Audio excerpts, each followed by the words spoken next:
Add quote. How to create a new quote for your client. First, let's navigate to the billing section and click on View Quotes. From here, you can create a new quote by clicking on the Create New Quote button. Now, you'll see a few different fields to fill out. The first field is for the quote title. This is where you can give your quote a name that's easy to remember. Next, you'll need to select the project name and the client you're creating the quote for. This will help you keep track of which project and client the quote is for. You'll also need to select whether you want to use the offline method or the payment method for the quote. The created and expires fields are for the dates you create and want the quote to expire. You can also select yes or no for whether the quote is taxable.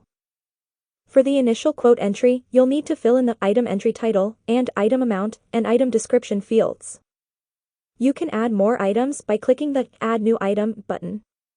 In the Quote Notes field, you can enter any company policies or other information you want to include in the quote. Lastly, if you have any internal comments you want to make about the quote, you can add them in the comment section. Please note that this comment will never be displayed to the client and will only be for internal use. Once you're done, click on the Add Quote button to submit the quote. And that's it.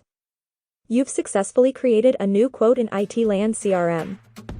Thanks for using IT-Land CRM. We hope this guide has been helpful to you. If you have any questions or queries, please feel free to talk to us or request a call back via itlands.com.